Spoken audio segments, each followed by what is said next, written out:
নমস্কার বন্ধুরা, মিটমিরা চ্যানেলে আপনাদের সকলকে জানাই স্বাগতম। আশা করি আপনারা সকলে ভালো আছেন। তো আসুন, আজকে আপনাদের জন্য নিয়ে এসেছি নতুন একটি রেসিপি। চলে এসেছি আজকে আরেকটি নতুন রেসিপি নিয়ে।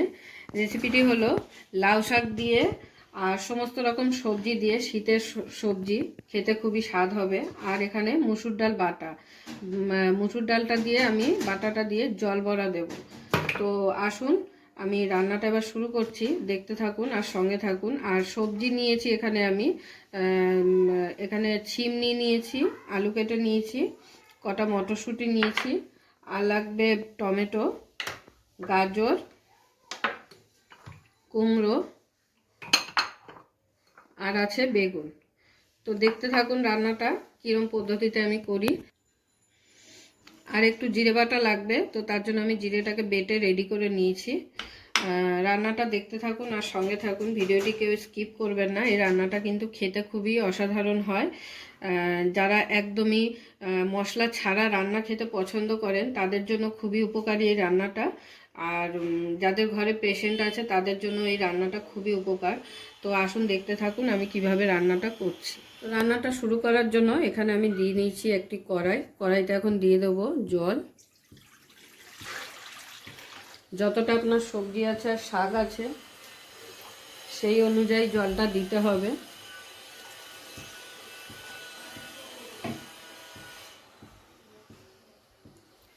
আর শাক সবজি অনুযায়ী আমি দিয়ে দিচ্ছি পরিমাণ মতো নুন,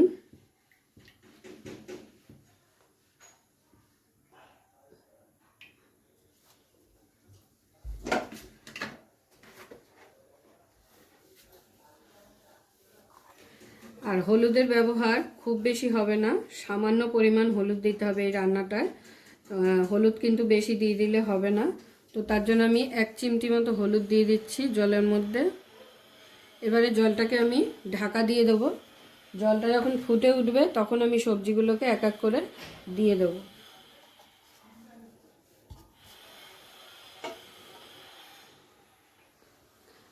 তো এবার আমি ঢাকনাটা খুলে দেখে নিচ্ছি, জলটা কিন্তু ফুটে উঠেছে সুন্দরভাবে।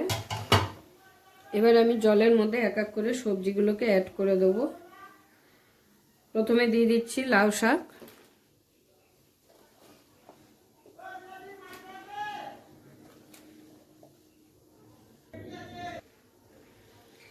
এরপরে দিয়ে দিচ্ছি বাকি সবজিগুলো, আলু, গাজর, কুমড়ো, সিম, কড়াইশুঁটি আর বেগুন।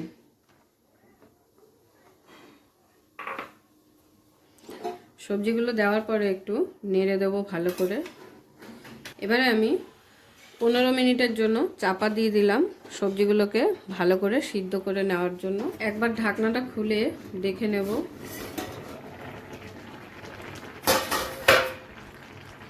তো দেখুন অনেকটাই কিন্তু সেদ্ধ হয়ে বসে এসেছে। কুমড়ো কিন্তু সেদ্ধ হয়ে গেছে, গাজরও অর্ধেক হয়ে এসেছে, হয়নি ভালোভাবে, আলুও সেদ্ধ হয়ে গেছে। তো আর একটু আমি সেদ্ধ হতে দেব। একটা ডাটা দেখে নিচ্ছি,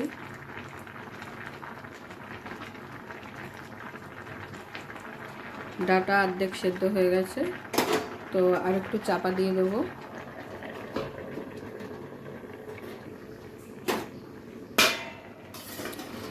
ফাইনালি 15 থেকে 20 মিনিট হয়ে গেছে। এবারে আমি ঢাকনাটা খুলে নেব। তো খুলে নেওয়ার পরে দেখে নিচ্ছি সব সবজিগুলো ভালো করে সিদ্ধ হয়ে গেছে নাকি।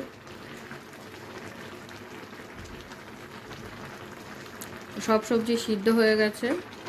এবার আমি জল বড়াগুলো দিয়ে দেবো। জল বড়াগুলো দেওয়ার সময় গ্যাসের ফ্লেমটাকে আস্তে করে নিতে হবে, নালে বড়াগুলো ছেড়ে যাওয়ার সম্ভাবনা থাকে। মুসুর ডাল বাটাটায় আমি নুন হলুদ মাখিয়ে নিয়েছি। এবার আমি বড়াগুলো দিয়ে দিচ্ছি এক এক করে। এই বড়াটা আপনারা ছোলার ডাল, মটর ডাল দিয়েও করতে পারেন, আমি এটা মুসুরির ডাল দিয়েছি। একটু ফাঁকা ফাঁকা করে দিতে হবে, গায়ে গায়ে দিলে কিন্তু লেগে যাবে। এইভাবে সাজিয়ে বড়াগুলোকে দিয়ে দেবো। দেওয়ার পরে আবারও ঢাকা দিয়ে দেবো 5 মিনিটের জন্য, বড়াগুলো ভালোভাবে সেট হয়ে যাওয়ার জন্য। তো 5 মিনিট হয়ে গেছে, আমি ঢাকনাটা খুলে দেখে নিচ্ছি। তো দেখুন বড়াগুলো কিন্তু খুব সুন্দরভাবে সেট হয়ে গেছে। গ্যাসের ফ্লেমটাকে কিন্তু মিডিয়ামে রাখতে হবে, নালে বড়াগুলো ছেড়ে যাবে। একটা আমি উল্টে দেখিয়ে দিচ্ছি।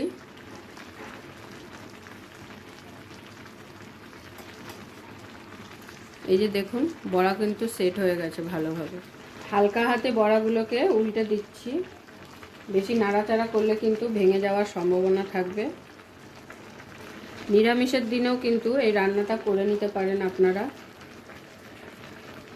এটা পুরোপুরি নিরামিষভাবে করা হচ্ছে। সুন্দরভাবে এইভাবে বড়াগুলোকে উল্টে দিয়ে আবার একবার ঢেকে দিতে হবে, যাতে ওই পিঠটাও ভালো করে এরকম বসে যায়, সেট হয়ে যায়।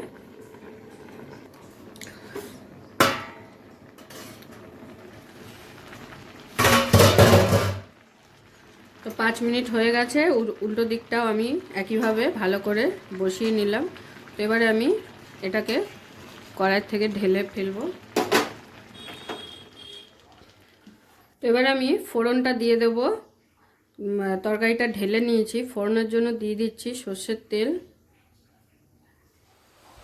তেলের মধ্যে দিয়ে দিচ্ছি 2টো শুকনো লঙ্কা,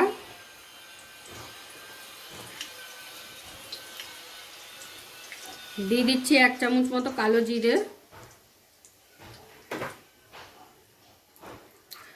দিয়ে দিচ্ছি কটা কাঁচা লঙ্কা চেরা আর আদা কুচি,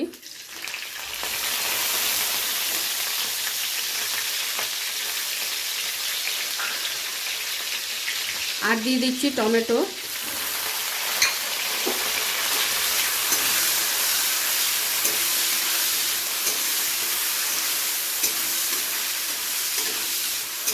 সবগুলোকে একটু ভালো করে ভেজে নেব।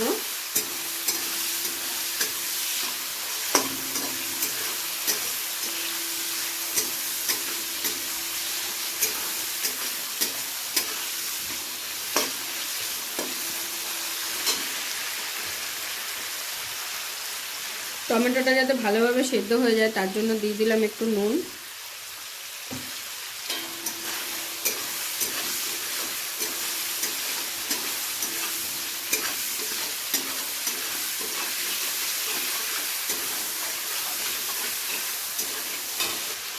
তো একটুখানি ভেজে নেওয়ার পরে আমি এখানে দিয়ে দিচ্ছি জিরে বাটা। জিরেটাকে আমি আগে থাকতে বেটে নিয়েছিলাম।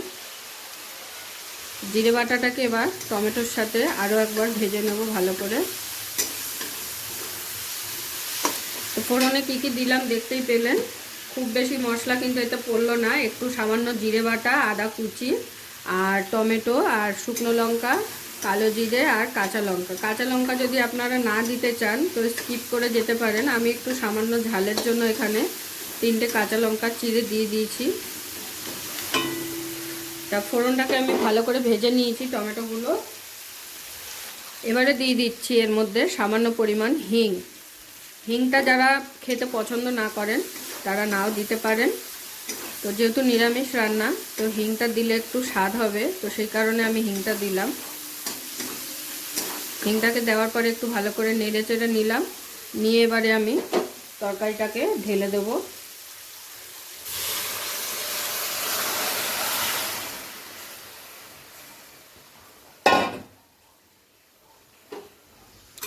তরকারিটা ঢেলে দেওয়ার পরে হালকা হাতে একটু নাড়তে হবে।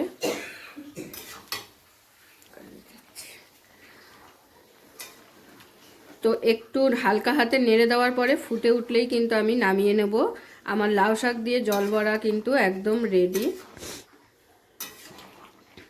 তো জল বড়াগুলো কিন্তু আপনারা ছোলার ডাল বা মটর ডাল দিয়ে করলেও করতে পারেন। আমি এখানে মসুর ডাল দিয়ে করেছি।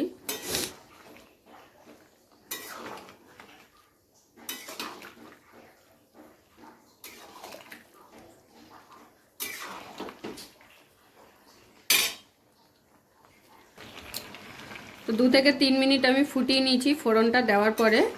আমার কিন্তু লাউ শাক আর জল বড়া একদম রেডি। খুবই সুন্দর রান্নাটা খেতে হয়। আপনারা অবশ্যই একবার সকলে ট্রাই করবেন।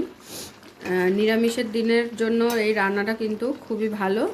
আর যাদের মানে তেল মশলা একদমই খেতে পারেন না, তারাও এই রান্নাটা করে খেতে পারবেন। যেহেতু আমি এখানে অনেক রকম সবজি দিয়ে করেছি, তা সবজিতে তো খুবই উপকারী, সবাই জানেন সেটা।